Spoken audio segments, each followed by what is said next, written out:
चलिए आज आप सभी के बालों का एक छोटा सा टेस्ट लेते हैं। अभी आपको क्या करना है, अपने हाथ को अपने बालों के अंदर डालना है और अपने हाथ की सारी उंगलियों को बंद करना है और उस हाथ को अपने बालों से बाहर निकालना है। अब एक बार अपने हाथ की तरफ देखो और उसकी तरफ नोट करो कि कितने बाल आपके टूट के आपके हाथ के ऊपर गिर चुके हैं। अगर एक भी बाल आपके हाथ के ऊपर नहीं है तो इसका साफ मतलब है कि आपके बाल बहुत ज्यादा स्ट्रांग है, यानी ताकतवर हैं। अगर कुछ एक या दो बाल आपके हाथ के ऊपर है, इसका यह मतलब है कि आपको भी हेयर फॉल की एक छोटी सी समस्या स्टार्ट हो चुकी है। और अगर 3 से 4 बाल आपके हाथ के ऊपर टूट गए हैं, इसका साफ मतलब है कि आपको बहुत बड़ी हेयर फॉल की प्रॉब्लम स्टार्ट हो चुकी है। अब सवाल ये उठता है, क्या ये हेयर फॉल की समस्या बहुत कम समय के अंदर स्टॉप यानी खत्म की जा सकती है? तो मेरा आंसर है यस, क्योंकि बहुत सारे ऐसे सीक्रेट तरीके होते हैं जो कि हेयर डॉक्टर्स बताते हैं, जिनकी मदद से आप भी इस हेयर फॉल की प्रॉब्लम को एकदम खत्म कर सकते हो।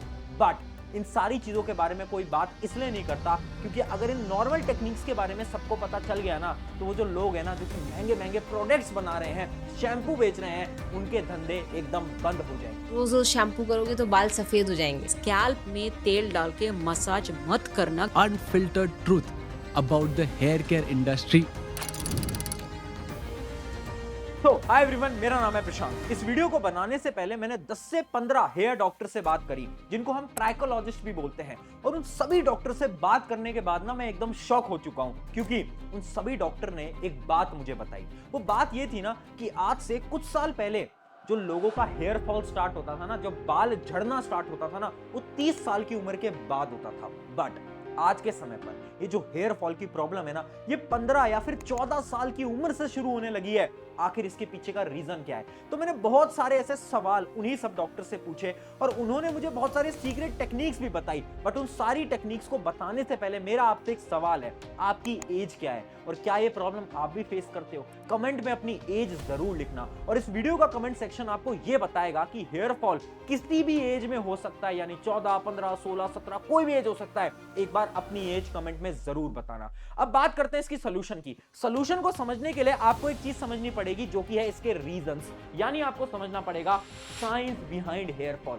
आखिर ये जो हेयर फॉल है ना, इसके पीछे की साइंस क्या है? तो यही साइंस मैंने समझी उन डॉक्टर्स की मदद से, उन ट्राइकोलॉजिस्ट की मदद से, और उन्होंने मुझे बताया बेसिकली 4 रीजन होते हैं जिनकी वजह से आपके बाल झड़ना स्टार्ट होते हैं। सबसे पहला और प्रोमिनेंट रीजन है जेनेटिक्स। अब लोगों को लगता है ना कि उनके पेरेंट्स के जैसे बाल हैं, उनके बाल भी वैसे ही होंगे। इसके ऊपर भी एक रिसर्च करी गई डेनमार्क के अंदर, जिससे कि सब लोग शॉक हो गए। उस रिसर्च के अंदर यह पता चला कि मात्र 20% फर्क पड़ता है कि आपके पेरेंट्स के बाल कैसे थे।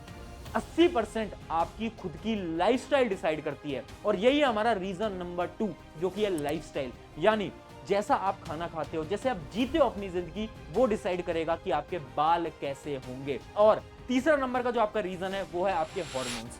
बहुत बार आपने देखा होगा कुछ दिनों के लिए आपके बाल बहुत ज्यादा झड़ने लग जाते हैं। क्या आपने कभी नोट करा है कि जब आपके एग्जाम पास आते हैं तो कैसे आपके बाल बहुत ज्यादा झड़ने लगते हैं? ऐसा क्यों? क्योंकि उस समय पर आपकी बॉडी के जो हॉर्मोन्स होते हैं ना, वो बहुत अजीब तरीके से रिएक्ट कर रहे होते हैं, जिसकी वजह से उस समय पर आपके बाल झड़ने लगते हैं, हेयर फॉल होने लगता है। और लास्ट और फाइनल रीजन है डैंड्रफ। डैंड्रफ 80% हेयर फॉल का रीजन माना जाता है। जितने भी लोग हैं ना, स्पेशली इंडिया के अंदर, उनको डैंड्रफ की वजह से हेयर फॉल होता है, और ये भी एक बहुत बड़ी प्रॉब्लम है। अभी जो चारों रीजन थे ना जिनकी वजह से आपके बाल झड़ रहे हैं, इन चारों रीजन के एक एक करके आज मैं आपको सोल्यूशन भी बताऊंगा। सिंपल 5 स्टेप है। सबसे पहले स्टार्ट करते हैं हमारा स्टेप नंबर 1, और बड़ा इंपॉर्टेंट स्टेप है, जिसका नाम है ब्लड क्लीनिंग। आप अगर अपने खून को साफ कर पाए ना, तो ऑटोमेटिकली आपके जो बाल है ना, वो स्ट्रांग हो जाएंगे। अब यही सवाल मैंने बहुत सारे ट्राइकोलॉजिस्ट यानी हेयर डॉक्टर से पूछा कि एक बात बताओ, मुझे कैसे पता चलेगा कि मेरे बाल स्ट्रांग हैं या नहीं हैं, मेरे बाल खराब हैं या अच्छे हैं? तो उन्होंने मुझे एक सिंपल टेस्ट बताया।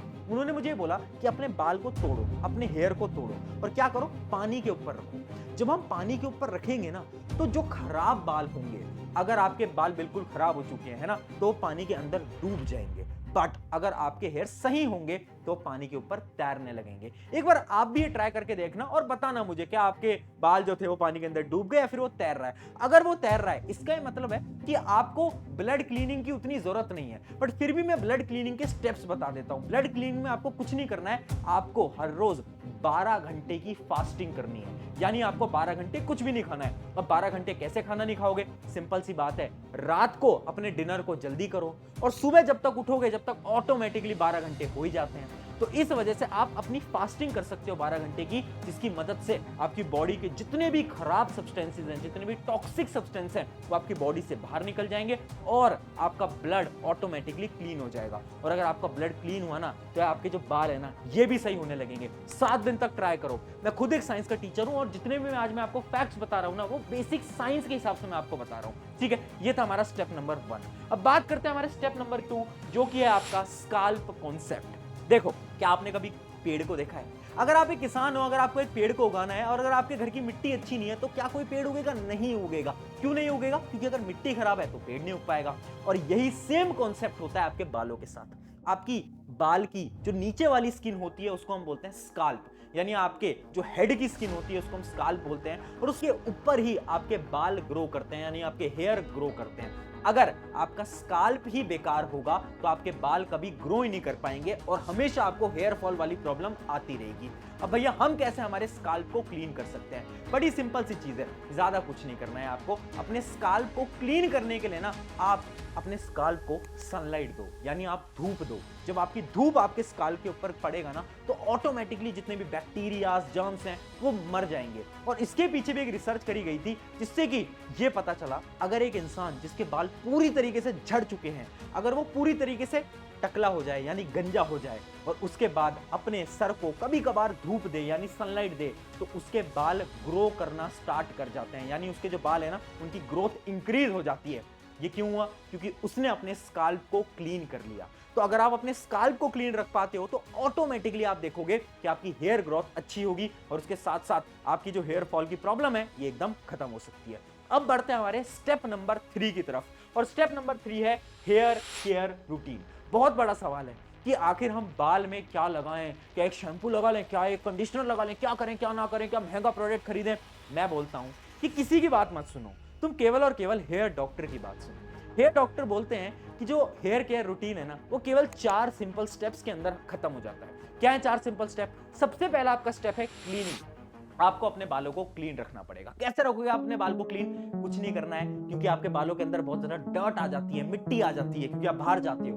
तो बस आपको शैम्पू का इस्तेमाल करना है। यहां पर याद रखना, आप साबुन का इस्तेमाल ना करो, शैम्पू का इस्तेमाल करो, और वो भी शैम्पू जिसके अंदर सल्फेट नहीं है। ये मैं क्यों बोल रहा हूं? क्योंकि इसके पीछे की बहुत डीप साइंस है कि कभी भी हमें हमारे बालों के ऊपर सल्फेट वाले प्रोडक्ट नहीं लगाने चाहिए। तो आपको एक नॉर्मल शैम्पू जो मिल जाए, बस उसमें सल्फेट नहीं होना चाहिए। महंगे शैम्पू लेने की जरूरत नहीं है। वो जो लोग ऐड बनाते हैं, आपको पागल बनाते हैं, उनके झांसे में आने की कोई जरूरत नहीं है। एक नॉर्मल शैम्पू से आपको अपने बालों को धो लेना है। 2 से 3 दिन में एक बार आप धो लोगे तो काम आपका चल जाएगा। सेकंड स्टेप आ जाता है आपका मसाज, यानी अब आपको क्या करना है? मैंने आपको शुरू में भी बताया था, स्काल्प जो है वो बहुत ज्यादा इंपॉर्टेंट है। अब आपको अपने स्काल्प की मसाज करनी है। कैसे करनी है? या तो आप ऑयल की मदद से भी कर सकते हो, या फिर आप बिना ऑयल के भी कर सकते हो। अगर आपकी स्किन बहुत ज्यादा ऑयली है ना, तो ऑयल लगाने की भी जरूरत नहीं है, बिना ऑयल के भी मसाज करो, उससे भी काम चल जाएगा आराम से, कोई परेशानी नहीं है। अब जब स्काल्प की मसाज करोगे, उससे क्या होगा? जितने भी डर्ट पार्टिकल्स है वो नीचे गिर जाएंगे आपके।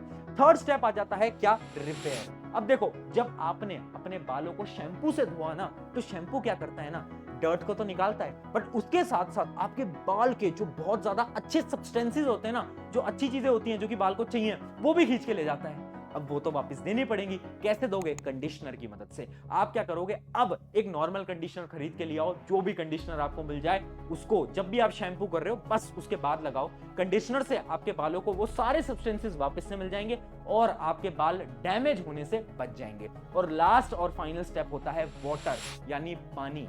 देखो, साइंस से बोलती है जितना ज्यादा पानी पियोगे उतना ज्यादा आपके बाल ग्रो करेंगे। अगर आप पानी ढंग से नहीं पी रहे हो तो कभी भी आपकी हेयर ग्रोथ अच्छी नहीं हो सकती, ये साइंस बोलती है। और इसके साथ साथ जब भी आप अपने बालों को धो रहे हो तो ट्राई करो ठंडे पानी से धो।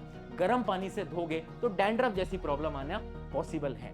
ठीक है, तो ये हो गया आपका हेयर केयर रूटीन। सिर्फ 4 सिंपल स्टेप है, इतना करोगे काम बन जाएगा। ये मैं नहीं बोल रहा, ये सारे के सारे डॉक्टर बोल रहे हैं। अब बढ़ते हैं हमारे स्टेप नंबर 4 की तरफ। स्टेप नंबर 4 क्या है? वो है आपका लाइफस्टाइल। देखो, मैंने आपको पहले भी बताया कि आपकी जितनी भी हेयर ग्रोथ है ना, वो 80% डिपेंड करती है कि आप कैसा जिंदगी जी रहे हो। आपकी जिंदगी कैसी, आप खाना क्या खा रहे हो, आप कैसी लाइफस्टाइल जी रहे हो। और इसके पीछे भी एक बड़ी सिंपल सी चीज है जो कि मैं आपको बता देता हूं। आपके जो बाल है ना, ये पता है किससे बने होते हैं? ये बने होते हैं आपके केराटिन से।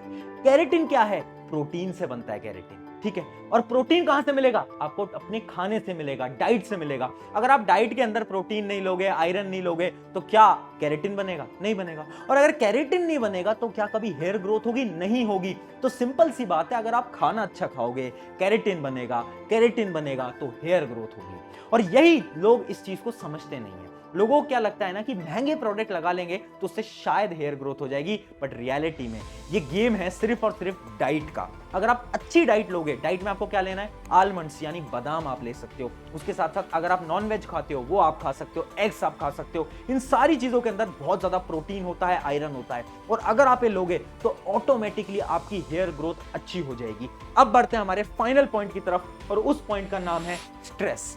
देखो, दो लोगों पे ना एक बड़ी इंटरेस्टिंग रिसर्च करी गई। दोनों के बाल झड़ रहे थे, वो दोनों डॉक्टर के पास आए। एक इंसान को डॉक्टर ने ये बोला कि देख, तेरे जो बाल है ना वो ज्यादा नहीं झड़ रहे, तू टेंशन मत ले।